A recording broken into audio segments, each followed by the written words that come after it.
kunnafoni min bɛ di nanzarakan na o bɛna yɛlɛma aw ye todunkan na a bɛna lase aw ma seru sila Maraka Fama fɛ sabula kunnafoni sɔrɔbaliya o ye kunnasiri ye. Maraka Fama ka journal Bambara bɛna lase aw ma ka sababu ɲuman kɛ malizoom.net ye. Maraka Fama i bisimila bi kunnafoniw bɛ cogo di? Dongaru labɛnna fasiri jɛkulu ma fɛ a bɛna lase balimakɛ Seyidu Sila Maraka Fama fɛ. Ibrahim Lam misirakaw ka fimani kale to suya kɔlɛ la bi donya in na alamisa janvier kalo tile 17 san 2019 kunnafoni bakurubaw filɛ.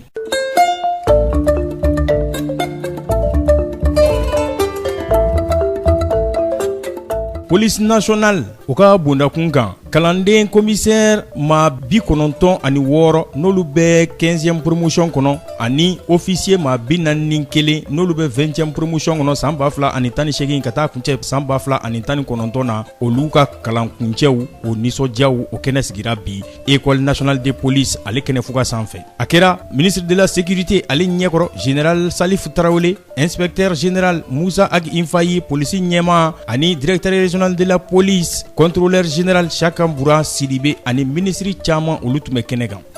Ordre professionnel BTP ogum kɔnɔna Mali kɔnɔ yan u ye laselikɛ kunungo ka ɲɛsin dɔnnibaru ɲininaw ma a kɛra u ka dugutigi bulon na maison de la presse a bɛ tali kɛ so ci min kɛra n'o ye dugumana ani sanoso saba bɔɲango ye jikɔrɔni para la ka ɲɛfɔli kɛ o lahalayaw la. Haute autorité de la communication n'o ye dɔnnibaru ɲininaw ka dugutigi bulon ye Maroc tɔgɔla ani Mali tɔgɔla olu bɛna baara kɛ ɲɔgɔn fɛ yaasa u bɛ se ka ɲɛdama kɛ cogo min na télévision sow ani radio sow olu ka laseliw la dɔnnibaru la kumabaw olu ye nin ye minnu bɛna walawala aw ye sisan dani na aw ni ce Maraka Fama ka journal Bambara lamɛnli la.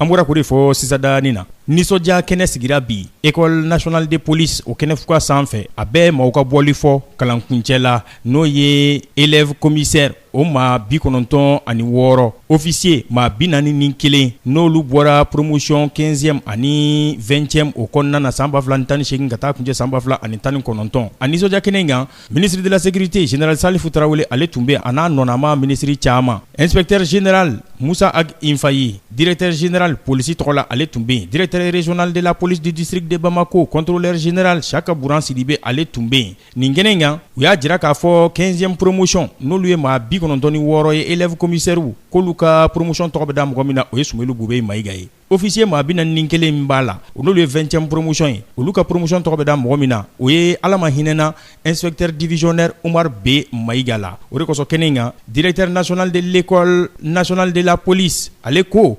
ko kalan min kɛra ninnu ko kalan jolen don koyi yaasa u bɛ se ka jamana nafa cogo min na u bɛ se ka fɛɛrɛw sigi sen kan n'o bɛ maaw n'u bolofɛnw lakanali ko fɔ a ko baara fɛn fɛn kɛra u kun a laɲini bɛɛ lajɛlen de kɛra o ye u ka se ka kɛ u faso nafalan ye. Directeur général de la police nationale inspecteur général Musa Ag Infayi polisi ɲɛminɛ ale ko a y'aw jija kalan min kɛlen filaw kun aw élève commissaire ka taa se aw officier ma a y'a dɔn k'a fɔ jamana kɛmɛ k'a ɲɛ gɛnɛ bɔ aw la aw ka kɛ faso kunnawololaw ye minnu n'olu bɛna dɔn k'a fɔ a faso de y'aw kalan nin baara ninnu na a ka kɛ a nafa lasebaga ye faso ma k'a sababu kɛ faso jigi ye aw de ye faso ka cakɛda belebelew n'o ye institution ye olu jigi ye aw de ye faaba lakandali faso jigi ye aw de ye faaba maaw n'u bolofɛnw ka taa ni ka seginw lakanali u jigi ye aw de ye. O kuma tɛmɛlen kɔ élève commissaire maa 96 in 15e promotion officier maa 41 20e promotion u nan'u jɔ bandɛrɛ ɲɛkɔrɔ jamana tamasiyɛn n'o ye drapeau national ye k'u kale u ye kalekan min fɔ o de ye an b'an kale k'a fɔ fɛn o fɛn n'an bɛna kɛ an b'a kɛ sariya bonyali sariya fɛn o fɛn n'o bɛ Mali kɔnɔ o bonyali sariya fɛn o fɛn n'o bɛ sariya sunba kɔnɔ o bonyali fɛn o fɛn bɛ yen n'o tɛ tanamako ye ni maaw n'u bolofɛnw bɛ se ka lakanda an b'o baara de kɛ n'i y'an kɛtɔ ka fanga kɛ yɔrɔ o yɔrɔ o ye sariya ka batoli o siratigɛ o taamali ye an b'o kalekan ta aw ɲɛna yan an b'o layidu ta aw ɲɛna yan ka foli di an ka ɲɛmaaw ma ka foli di an karamɔgɔw ma ka foli di maaw ma minnu n'olu ye dɛmɛ sugu bɛ don an ma yaasa baara in bɛ se ka ɲɛ an bolo cogo min na u y'o kalekan ta kuma min na u ye kuma di u ka kuma lasela ma promotion 2 in tɔgɔ la ale nana ka na kuma a ko fɛn min bɛ olu ye sa u ye foli di ka foli di jamana fanga marabaaw ma ka wulikajɔ n'u ka cɛsiri la yaasa fɛn min ye ka dɔn ka fɔ olu bɛ se ka kɛ kalanden jolenw ye ka jamana nafa n'u ka dɔnniya ye a ɲɛnajɛ in kɛnɛ a wulila ni mun ye o de ye jɔnjɔn taara k'o di ŋana 2 min n'olu yera promotion ninnu ɲɛma ɲɔgɔndanw kuncɛlen kɔ n'u k'olu ma ko major jɔnjɔn n'o ye diplôme ye o dira olu maa 2 ma de ka sɔrɔ ka cɛw bila u ka tɛmɛ fɛn min ye ka dɔn ka fɔ maaw ɲɛkɔrɔ.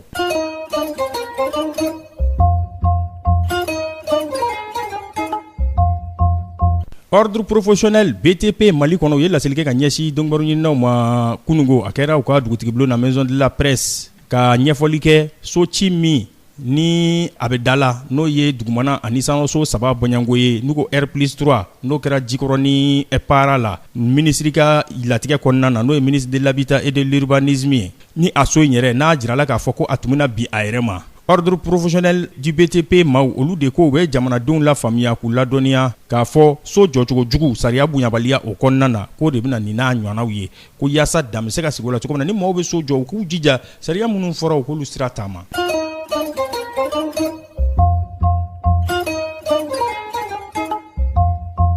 Haute autorité de la communication n'o ye dɔnnibaaw ɲininaw olu ka ɲɛminɛso ye n'o de b'u ka kow bɛɛ lajɛlen k'o larawe a jirala k'a fɔ o min bɛ Maroc ani o min bɛ Mali la yan olu de bɛna baaraɲɔgɔnya kɛ ɲɔgɔn fɛ u ye nin kumakan ninnu fɔ ACI 2000 la k'a jira k'a fɔ u bɛna wuli ka jɔ kɛ ministre ka yamaruya kɔnɔ Aruna Modibo Touré n'o ye ministre de l'économie numérique et de la communication ye k'a fɔ laselikɛsow fɛn min ye ka dɔn ka fɔ télévision so 24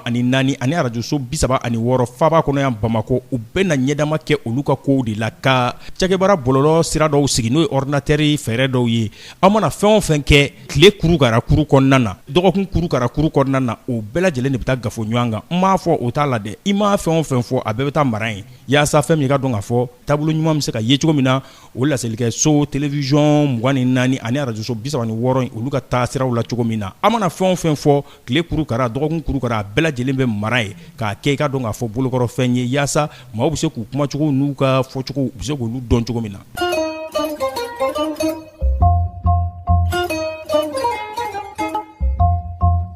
Dankun dɔ n'an ko ma rond-point Centrafrique bangikaw fɛ yen o kɔni o tigɛra kunungo marifatigi kulukɔrɔw fɛ wolomasiri taabaw kɔni k'a fɔ k'u bɛ ka wuli ka jɔ kɛ yaasa u bolo bɛ se ka don forobaca o kɔnɔna na cogo min na wolomasiri taabaya o hukumu kɔnɔ cogo min na u ka jamana kɔnɔ n'o ye Centrafrique waati furancɛ ɲɛminɛya o bɛ rebelle kɔrɔ min bolo Mozambique o kɔnɔna na n'ale ye Ngwara daba ye bi Renamo o ka kulu kɔnɔna na Osufo Momad a jirala k'a fɔ ko a jɔyɔrɔ ko a dafalen dira a ma ka waati furancɛ ko yɛrɛ bɔ a la n'o ye intérim ye k'a fɔ a kɛra ka fangaɲinitɔn Renamo o ɲɛminɛ ye u ka kɔngɛrɛ o kun cɛlen kɔ bidonya in na u ka fangaɲinitɔn o ɲɛyɛlɛkɛw y'o kuma sɛbɛntiya ni ne bɛ dan sigi bi la seliw la min labɛnna fasiri jɛkulu maaw fɛ k'a lase a balimakɛ Seydou Sila Maraka Fama fɛ Ibrahim Lam misirakaw ka fimani kale to suya kɔlɔla ni ala man ka jɔnya jɔana sini an tɛna ɲɔgɔn sɔrɔ yan dɔgɔkun kunnafoni laban k'olu lase aw ma k'a sababu kɛ sini ye juma ye dɔgɔkun kunfori don an na ɲɔgɔn sɔrɔ yan ni ala ni kira sɔnna ma dɔgɔkun kunnafoni laban k'olu lase aw ma aw ni ce aw k'an bɛn sini inshallah. Maraka Fama ka bi journal Bambara lasera aw ma k'a sababu ɲuman kɛ malizoom.net ye.